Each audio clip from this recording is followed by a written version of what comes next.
Alors, je suis Didier Akoué, je suis le directeur du bureau d'études AC Expertise, qui est un bureau d'études qui a 17 ans déjà dans le domaine de l'ingénierie conseil. Donc, j'ai personnellement plus d'une vingtaine d'années d'expérience, aussi bien en tant que consultant, en tant que en tant que directeur de bureau d'études, que d'autres expériences antérieures. J'ai été consultant pour le compte de l'Union européenne sur différents projets dans la sous-région, notamment au Congo, au Cameroun aussi. J'ai été consultant aussi pour l'AFD et naturellement d'autres bailleurs, sur le Cameroun bien sûr, et sur d'autres pays de la sous-région. Avant ça, j'ai été à l'époque diplômé de l'école de commerce, donc de l'ESSEC ici au Cameroun. Voilà. Et puis j'ai exercé aussi en entreprise quelque temps. Donc voilà rapidement une présentation de mon parcours. Alors, en ce qui concerne la vision, je vais d'abord commencer par la vision du bureau d'études. Notre bureau d'études AC Expertise s'est développé autour d'une vision qui est celle de pouvoir valoriser l'expertise africaine. Valoriser l'expertise africaine via deux piliers importants que nous avons mis en place. Le premier que nous appelons ACA Consulting, en réalité qui nous permet de pouvoir renforcer les compétences des experts en Afrique en utilisant quelques méthodes.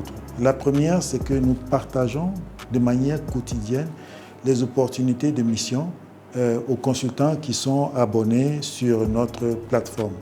Nous partageons de manière quotidienne des missions d'assistance technique. Nous leur mettons à disposition aussi des outils pratiques pour exercer le métier de consultant. Et aussi, nous organisons des webinaires ou des sessions de formation pour leur permettre de renforcer leurs capacités. C'est le premier pilier. Le deuxième pilier qui nous permet de valoriser les compétences, c'est vraiment le cœur du métier de AC Expertise, c'est de pouvoir les solliciter pour les missions d'assistance technique des différents bailleurs de fonds. Bailleurs de fonds, Union européenne, BAD, Banque mondiale et bien d'autres que je citerai peut-être au cours de cet échange. Donc ça, c'est vraiment la vision que nous avons au niveau du bureau AC Expertise et qui nous motive depuis 17 ans déjà. Au-delà de cette vision, si nous voulons parler de la certification, l'idée qui nous a conduit à mettre en place cette certification, c'est toujours rattaché à notre vision, qui est celle de valoriser les compétences. Parce que nous avons remarqué que nous travaillons dans un environnement où il y a beaucoup d'experts, beaucoup de bons experts, et je pourrais y revenir, mais entre le métier, entre la connaissance du métier, donc l'expertise, et le fait d'être un ingénieur conseil, donc un consultant, il y a un certain nombre de compétences qu'il faut acquérir. Et donc, c'est ça qui nous a conduit à mettre en place cette certification ICP. Le métier d'ingénieur conseil est assez particulier. Et donc, la question, c'est de savoir qu'est-ce qui nous a conduit à mettre en place cette certification. Cette certification naît d'un besoin réel que nous avons rencontré en tant que patron de bureau d'études et que d'autres patrons de bureaux d'études aussi nous ont partagé.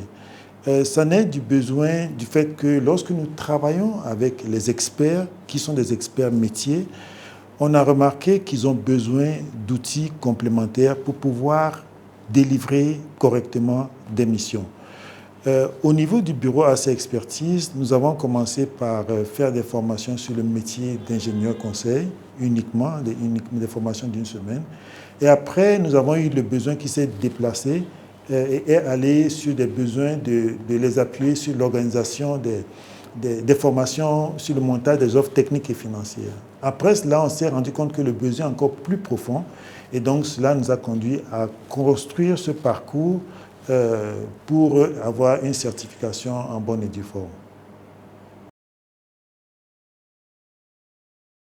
Alors, ce que la consultation ICP apporte ou ajoute pour un consultant ou pour un expert, c'est vraiment l'ensemble des outils dont il a besoin pour pouvoir mieux se vendre ou mieux vendre son expertise. Je vais vous prendre un exemple ou bien une illustration. Nous pouvons dire qu'il y a quelqu'un qui prépare très bien. Cette personne, chaque fois qu'on arrive chez elle, sa cuisson permet à ses invités d'être à l'aise. Donc, tout le monde estime que cette personne prépare très bien. Donc, on peut considérer cela comme le métier. C'est l'expertise sur la question d'art culinaire. Mais à partir du moment où cette personne décide de vivre de ce métier, elle a besoin d'autres compétences. Elle a besoin de pouvoir identifier un endroit, elle a besoin de pouvoir identifier des collaborateurs, elle a besoin de pouvoir accueillir des clients, elle a besoin de pouvoir achalander l'endroit, elle a besoin de pouvoir fixer un prix sur le plat de l'assiette. Et donc tout cela lui permettra par la suite de pouvoir vivre de ce métier. C'est la même chose. L'expert, il a le métier. Mais pour pouvoir en vivre, on a besoin d'autres compétences. Et ce sont ces autres compétences que nous proposons dans le cadre de cette certification, organisée autour de 7 séminaires que je vais certainement vous présenter. Vous savez qu'en tant que bureau d'études, nous avons l'expertise et nous connaissons le besoin. Nous travaillons de manière quotidienne et depuis plusieurs années avec des experts de différents pays. On n'est pas limité au Cameroun. Notre cible est vraiment africaine, subsaharienne, francophone, Afrique de l'Ouest, Afrique centrale. Donc nous connaissons le besoin et nous savons exactement ce qui est demandé dans l'environnement. Mais pour pouvoir mettre en place une certification d'un certain niveau, il était important qu'on puisse travailler, que nous puissions nous associer avec l'université ICT qui a l'expérience et l'expertise de l'enseignement.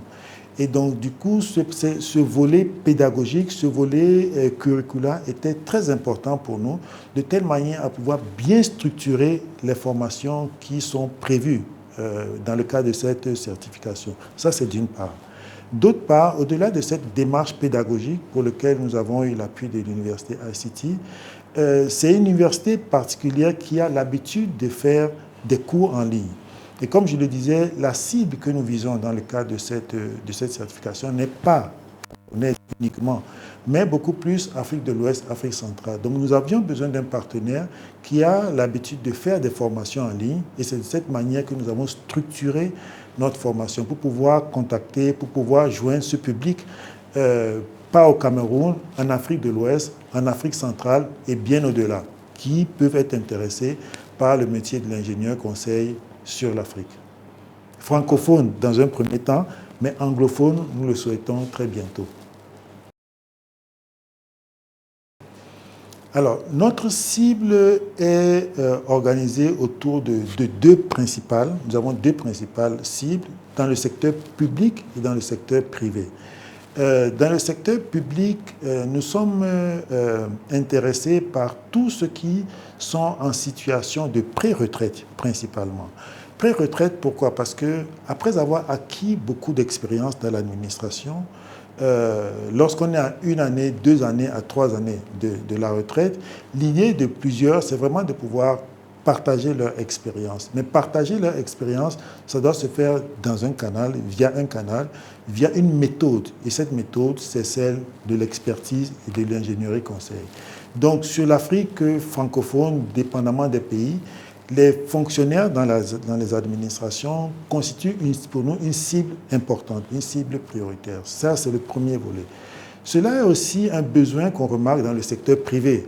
Cela veut dire que dans le secteur privé, il y a des besoins très spécifiques de plusieurs personnes qui sont en entreprise et qui ont acquis une expertise particulière, qui peuvent être en pré-retraite ou pas, et qui souhaitent pouvoir être consultants individuels ou mettre en place des bureaux d'études. Et cela suppose qu'ils doivent pouvoir, par exemple, faire des appels d'offres, ils doivent pouvoir rédiger des offres financières, ils doivent pouvoir négocier des contrats, ils doivent pouvoir conduire des missions. Et c'est tous ces éléments que nous apprenons au niveau de cette certification.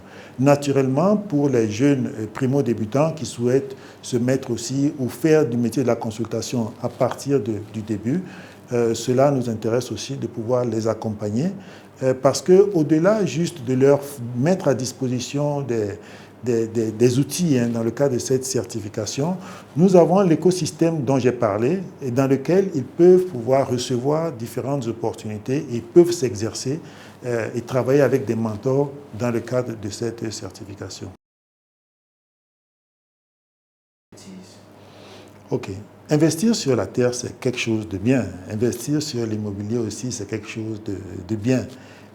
Mais par contre, continuer à faire aussi marcher ces aptitudes, continuer à partager ces aptitudes, les aptitudes qu'on a apprises pendant autant de temps, c'est quelque chose, je pense, de bien aussi. En réalité, c'est toujours dommage lorsque quelqu'un, après avoir eu 20 ans, 30 ans d'expérience, ne partage pas, ne rend pas à la société ce qu'il a acquis hein, comme compétence et comme expertise. Encore une fois, ça peut dépendre, hein, dépendamment de différentes personnes. Mais nous, de par l'expérience que nous avons au niveau du bureau, nous avons travaillé avec beaucoup de personnes qui ont fini leur expérience, leur carrière dans l'administration ou dans le secteur privé et qui se demandaient comment faire pour transmettre. Comment faire pour transmettre, pas forcément dans leur pays, mais comment faire pour transmettre bien au-delà.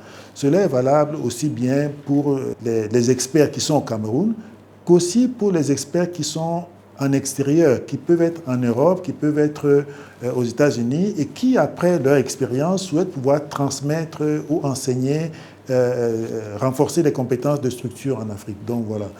Tout ça, c'est bien, mais transmettre ce qu'on a appris, c'est toujours une expérience encore plus valorisante, à mon avis. OK.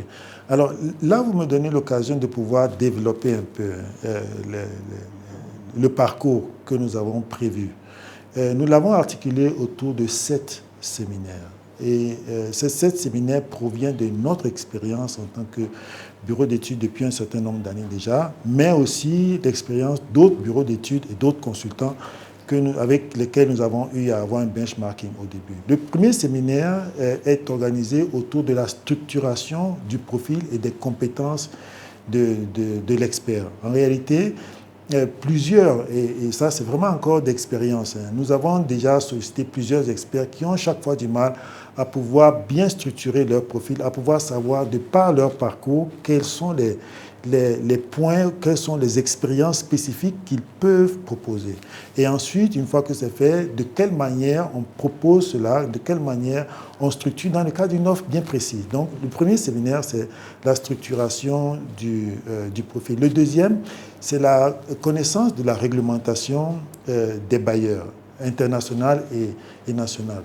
Cette connaissance des bailleurs est très spécifique parce qu'elle peut partir d'un bailleur à l'autre.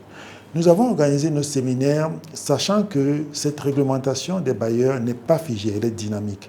Et donc, nous n'allons pas vous dire, par exemple, que voilà comment cela se passe forcément au Cameroun, mais on peut vous montrer l'endroit où chaque fois que vous avez besoin, vous pourrez trouver l'information qui est actualisée. Donc, la maîtrise de la réglementation est très importante dans le cadre de ce métier. Ensuite, le séminaire 3 concerne la rédaction des offres techniques et financières et les négociations qui conduisent cette proposition des offres financières. Il faut dire que écrire une offre technique et une offre financière, qu'on soit consultant individuel ou bien qu'on soit bureau d'études, c'est un art, c'est une expertise qu'on a. Et au point où, dans le métier, il y a même des méthodologues, des gens qui ne font que ça, des experts qui ne font que ça. C'est un art parce que ça permet, au-delà de cela, de pouvoir anticiper sur la négociation qui va venir, qu'on connaisse ou pas le budget du bailleur. Donc ça, c'est le séminaire 3. Ensuite, il y a l'exécution du marché sur le plan administratif, technique et financier. Alors là aussi, il y a énormément d'astuces à apprendre. Lorsqu'on exécute un marché, on peut perdre énormément d'argent si on ne maîtrise pas les aspects administratifs. Tous les aspects administratifs, dépendamment, encore une fois, du bailleur. Sur les aspects administratifs, les aspects techniques, lorsqu'on est seul comme consultant ou bien lorsqu'on est dans une équipe. Et puis, naturellement, sur les questions financières, parce qu'il y a des questions d'optimisation fiscale qu'il faut savoir pouvoir gérer. Le séminaire qui suit, qui est le 5e, concerne le contentieux. Le contentieux, en réalité, c'est les astuces pour pouvoir éviter le contentieux ou bien pour pouvoir rapidement terminer un contentieux. Et cela, dépendamment des bailleurs. Les contentieux ici sont attendus comme contentieux, soit avec le maître d'ouvrage, soit avec les membres du consortium, soit avec les partenaires ou bien les collègues dans le cadre de différentes missions. Donc, c'est globalement tout cela que ce séminaire balaie. Ensuite, nous avons un séminaire 6 qui est très intéressant et qui concerne l'intelligence artificielle, l'IA au métier, au service du consultant. Vous savez que de plus en plus, l'intelligence artificielle, l'IA est dans nos vies. Elle est dans nos vies et elle interfère aussi dans le métier du consultant au point où pour certains, elle les accompagne vraiment, mais elle ne peut pas les remplacer. Donc du coup, quel est ce rapport entre le métier et du consultant et l'intelligence artificielle, et aussi comment est-ce que le consultant va l'utiliser pour pouvoir augmenter ses livrables. Et le dernier séminaire concerne les questions d'éthique et de déontologie dans un métier assez spécifique qui est celui de l'ingénieur conseil, où on ne livre pas forcément du matériel. Ce qui est livré ici, c'est vraiment la matière grise. Ce qui est livré, ce sont des rapports. Et donc, comment les questions d'éthique et de déontologie peuvent être utilisées dans le cadre de ce métier? C'est vraiment dans notre environnement que nous connaissons. Donc, voilà les 7 séminaires qui sont regroupés et qui forment vraiment le parcours vers la certification ICP, d'ingénieur conseil professionnel. Alors, en ce qui concerne la méthode pédagogique, comme je l'ai dit à un moment donné, elle a vraiment été structurée avec l'université ICT. C'est vraiment le cœur de leur expertise et cela nous a permis de pouvoir définir les curricula en tenant compte vraiment de ce qui est le savoir-faire, le savoir-être, le savoir-devenir et les autres thématiques très importantes qui peuvent être recueillis au niveau de chaque séminaire. Mais nous avons pour cela défini une démarche simple qui se base vraiment sur une formation qui est essentiellement en ligne. En ligne parce que notre objectif, c'est de pouvoir vraiment contacter ou bien former des consultants aussi bien sur l'Afrique de l'Ouest, comme je l'ai dit, et à l'Afrique centrale. Nous avons fait un voyage sur l'Afrique de l'Ouest l'année passée et nous sommes rendus compte de l'importance que peut avoir une certification pareille dans ces pays. On a visité 2 ou 3 pays et il y a un réel besoin à ce niveau. Donc, nous avons construit une certification basée sur une formation en ligne, mais articulée aussi sur le fait qu'on sait que dans notre environnement, on ne peut pas demander à des formateurs et à des apprenants d'être constamment là et de suivre le formateur durant 1 heure, 2 heures, 3 heures. Donc le schéma que nous avons mis en place est de pouvoir faire des vidéos que les formateurs ont fait et aussi pouvoir mettre à la disposition des apprenants avec des heures, des office hours où ils peuvent échanger de manière quotidienne avec les formateurs. Donc voilà globalement le schéma que nous avons mis en place. Mais naturellement, au-delà de tout cela, il y a plein d'autres détails qui sont mis en place et pour lesquels les ICT fait un suivi assez particulier. Alors, pour un ingénieur conseil, notamment dans notre environnement, les bailleurs de fonds sont capitaux dans notre environnement. Il faut dire que par bailleurs de fonds, on attend les partenaires techniques au développement, à l'instar de l'Union européenne, la Banque africaine de développement, la Banque mondiale, la GIZ, Enabel, l'AFD, etc., etc. Donc, et il y en a la Banque islamique aussi, il y a plusieurs bailleurs avec lesquels on a l'habitude de travailler et qui ont pour habitude aussi de pouvoir lancer différents appels d'offres, lancer des avis à manifestation d'intérêt. Ça, c'est le premier volet. Le deuxième volet, en termes de bailleurs de fonds, on a aussi des entreprises du secteur privé qui recherchent des consultants et qui lancent aussi des appels d'offres. Donc, eux aussi, ils sont une catégorie de bailleurs de fonds dont il faut pouvoir maîtriser les procédures. L'intelligence artificielle, comme je disais, est désormais incontournable. Et donc, il faut pouvoir se servir de l'intelligence artificielle. Donc, il y a un certain nombre d'outils précis pour pouvoir augmenter la qualité, améliorer la qualité de son travail et non remplacer l'expert, parce que l'expert ne peut pas être remplacé complètement par ces outils. Les outils sont là pour l'accompagner et augmenter ce qu'ils savent faire. Voilà. Alors, la certification repose aussi en partie sur la qualité des formateurs. Et nous avons pris soin de bien sélectionner naturellement ces formateurs. Nous avons lancé dans le processus un appel d'offres international et nous avons eu plusieurs offres. Nous avons fait la sélection sur la base de leur parcours et aussi sur la base de ce que nous attendons en termes de livrables. Nous avons eu des formateurs de haut vol, qui sont des formateurs internationaux qui ont l'habitude d'exercer en Afrique de l'Ouest, en Afrique centrale et même en Europe. Par exemple, Madame Demederos, qui est une franco-béninoise qui est installée dans ces deux pays et qui a l'habitude vraiment de travailler sur l'identification des profils dans le cadre de différents projets et dans le cadre d'entreprises, puisque elle est une chercheuse de tête assez compétente. Il y a d'autres aussi que nous avons sélectionnés, à l'instar de Madame Adama, qui a une forte expérience sur les questions d'exécution de marché acquises dans différents bureaux. Elle est d'ailleurs responsable de bureaux d'études aussi. Et donc, elle a vraiment une expérience sur les questions d'exécution, sur l'exécution administrative, technique et financière. Expertise qu'elle a développée aussi bien en Afrique centrale qu'en Afrique de l'Ouest. Il y a Madame Brochek aussi, qui est une experte de renom en Afrique déjà, entre l'Afrique centrale, Afrique de l'Ouest et en France, parce qu'elle est une franco-congolaise. Et sur les questions d'IA, d'intelligence artificielle, c'est vraiment quelqu'un de bonne stature. Donc nous avons pris le soin, ainsi que pour les autres experts bien sûr, nous avons pris le soin de pouvoir identifier de très bons formateurs. À ces formateurs, nous avons associé des intervenants invités pour le dernier jour de la formation. Et dans les intervenants invités, nous avons par exemple le professeur Pondy, qu'on ne présente plus en ce qui concerne les questions d'éthique et les questions internationales aussi, donc on ne présente plus.